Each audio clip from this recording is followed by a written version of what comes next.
Graça e paz a todos. Tristeza vinda de Deus. Como é, pastor? Tristeza vinda de Deus? Como que Deus vai trazer tristeza para o seu povo, para os filhos de Deus? Pois é, mas é isso que Paulo, o apóstolo, ensina lá na segunda carta aos Coríntios, capítulo 7, a partir do versículo 6. Veja, mas Deus conforta os desanimados, nos encorajou com a chegada de Tito. Sua presença foi uma alegria, como também o foi a notícia de que ele nos trouxe do encorajamento que recebeu de vocês. Quando ele nos contou quanto desejam me ver, quanto lamentam o que aconteceu e quão dedicados são a mim, fiquei muito feliz. Não me arrependo de ter enviado aquela carta severa, embora a princípio tenha lamentado a dor que ela lhes causou, agora, porém, alegre-me por tê-la enviado. Não pela tristeza que causou, mas porque a dor os levou ao arrependimento. Foi o tipo de tristeza que Deus espera de seu povo. Portanto, não lhes causamos mal algum, porque a tristeza que é da vontade de Deus conduz ao arrependimento e resulta em salvação. Não é uma tristeza que causa remorso, mas a tristeza do mundo resulta em morte. 2 Coríntios capítulo 7, do verso 6 ao 10. É muito interessante aqui esta passagem, porque primeiro ela revela uma coisa interessante, uma curiosidade que às vezes muitos não sabem, mas segundo estudiosos, pessoas dedicadas ao estudo da escritura ou das escrituras, da manuscritologia, eles revelam que Paulo não escreveu apenas 2 cartas aos Coríntios, ele escreveu mais cartas. Nós temos 2. Mas, segundo estudiosos, provavelmente a primeira carta é, na verdade, a segunda e a segunda, na verdade, a quarta. Parece estranho, mas é isso mesmo. Parece que 2 cartas se perderam. Inclusive, em 1 Coríntios 5, ele menciona uma primeira carta que já havia escrito. Então, portanto, essa primeira se perdeu. E a primeira, então, na verdade, era a segunda. E agora, na segunda, ele menciona uma outra carta, essa tal de carta severa, e que agora Tito, vindo até ele, trouxe uma resposta a respeito dessa carta.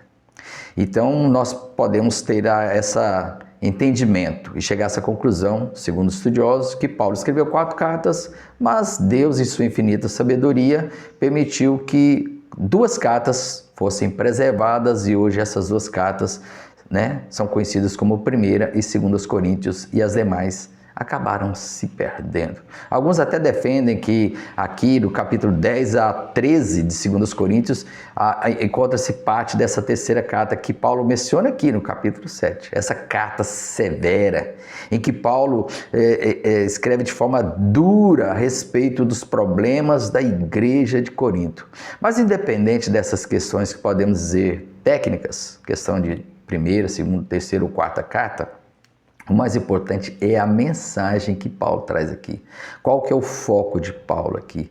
É dizer que aquela carta, apesar de severa, apesar de ter trazido tristeza a princípio aos coríntios, ela na verdade serviu para o bem deles. E é isso que ele vai dizer e vai concluir aqui nos versículos finais. Ele vai dizer, olha, a tristeza que é da vontade de Deus, ou aquela que vem de Deus, ela resulta em salvação. E não é uma tristeza que causa remorso, não. Ela não é uma tristeza que causa a morte, inclusive a tristeza segundo o mundo, mas é uma tristeza para o bem. Isso para nós é algo interessante. Esse ensino aqui é maravilhoso. Ou seja, uma tristeza que Deus traz para nós é para o nosso bem, é para nos ajudar, é para nos moldar, para nos corrigir. Paulo foi instrumento de Deus, em outras palavras, é isso que ele está dizendo, ele foi instrumento, as palavras duras, severas que ele escreveu aos coríntios, serviu para corrigi-los, para que eles então viessem a arrepender-se. Muito provavelmente, Paulo estava escrevendo a respeito de vários assuntos, mas um deles especificamente provavelmente aquele mencionado da primeira carta, capítulo 5, quando eles estavam tolerando um homem que vivia incesto, vivendo de forma promíscua com a mulher do seu pai, ou seja, com a madrasta. E Paulo diz que aquele homem deveria ter sido punido, inclusive excluído do meio deles, porque ele vivia de forma dissoluta, no pecado dissoluto, sem arrependimento, sem mudança de vida. E aí Paulo diz que ele deveria, literalmente Paulo diz que ele deveria ter sido entregue a Satanás, não para que ele fosse para o inferno, mas para que ele então pudesse sofrer e viesse a se arrepender. E muitas vezes nós precisamos ser corrigidos de forma dura. Quantas vezes nós não precisamos, não é? Às vezes nós precisamos corrigir nossos filhos. E quantas vezes você que tem filhos, você precisou ser duro com seu filho, com a sua filha?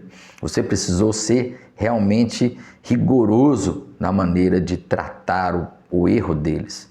Será que Deus não faz o mesmo conosco? Não é isso que nos ensina Hebreus 12, que Deus ele realmente disciplina os seus filhos, e aquele que não é disciplinado nem é filho de Deus, é um bastardo? Não, Deus ama quem ele corrige, ou seja, ele corrige quem ama, na verdade. O que Paulo está ensinando aqui e nos mostrando é que às vezes nós passamos por momentos difíceis, momentos duros, momentos de sofrimento, momentos de dor, mas essa tristeza, quando ela conduz ao arrependimento, ela realmente transforma e salva a pessoa. Vamos pegar o exemplo mais claro da Bíblia. Judas traiu Jesus, mas ele não se arrependeu. Ele sentiu um remorso tão grande que não teve coragem de se arrepender e voltar até Jesus e se matou. Pedro, que fez algo tão terrível que foi negar Jesus 3 vezes, ele continuou firme. Ele sentiu, ele chorou amargamente, ele se entristeceu, mas ele se arrependeu. E ele foi restaurado e tornou-se um dos grandes apóstolos da igreja. Portanto, precisamos aprender isso. Tristeza que vem de Deus é uma tristeza para o nosso bem. Que Deus te abençoe.